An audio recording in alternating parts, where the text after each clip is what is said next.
Mark, it's been almost 3 years since the launch of the PS4. What's the response been like from your perspective? PS4 has really been embraced by the development community, first and third party, and as a result, it's become an amazing generation for PlayStation. It's got the diversity of games that I love. I think that's really central to the PlayStation DNA. I mean, just in the past few months, I've been able to play The Witness, which is indie, Doom and Shadow of the Beast, which are a sort of remake, and AAA blockbuster games like Uncharted 4.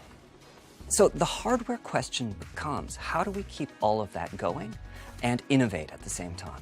Hence the sort of mid-cycle refresh that PS4 Pro represents. Yes, exactly. PS4 Pro is not the start of a new generation, nor is it a console that's going to blur the lines between generations. That's important because there's a certain cadence to game development. At the start of a generation, there's a lot of adjustment and learning as the developers dig into the tools and technologies that we provide them. That's great because it allows them to create entirely new types of games. But at the same time, there's a certain cost associated with that. PlayStation 4 Pro, arriving as it does mid-generation, means that our target is to take the whole PS4 experience to a new level, and to do so without the kind of disruption that moving to a new console generation would entail. You mentioned taking the PS4 experience to a new level, so tell me a little bit more about what you mean by that. So for game content, the new console is targeted primarily at higher fidelity graphics and smoother frame rates. And these are great areas for us to focus on because they don't alter the fundamental gameplay. The creator's vision is just represented in a richer fashion. What is the development community saying about PS4 Pro so far? Support's been great. The developers and publishers have been very quick to adopt the new platform.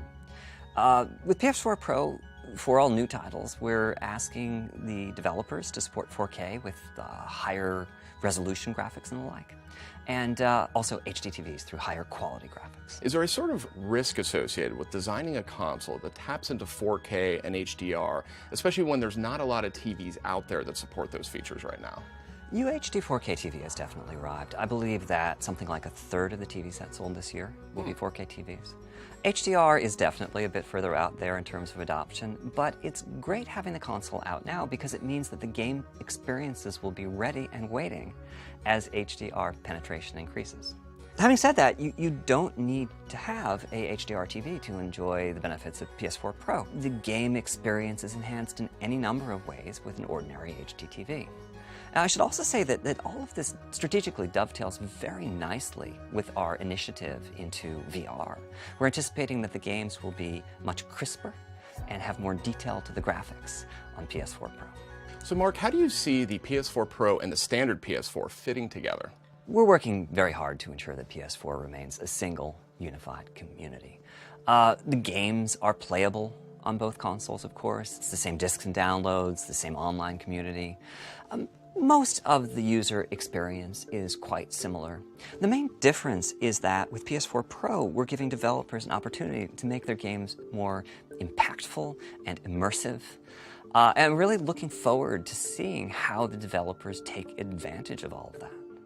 So Mark, when did you decide to actually move forward with designing the PS4 Pro?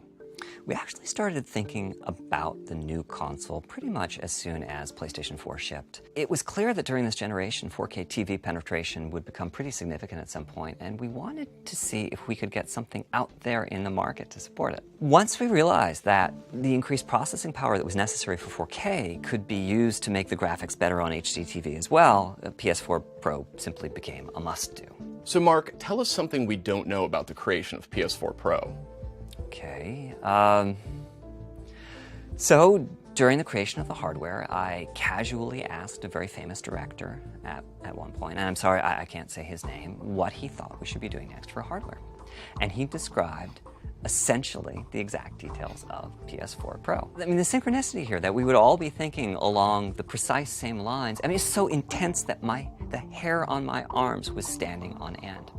And he remembered too, when I gave him his formal briefing 2 years later about the hardware, he reminded me that he had anticipated this in exact detail. Wow.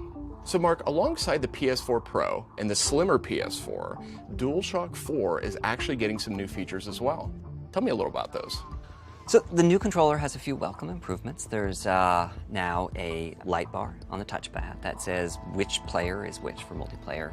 The really cool thing is that you can now directly connect the controller to the console and send the signals by USB, which when you're playing a fighting game and you want the absolute minimum latency, it's just heaven.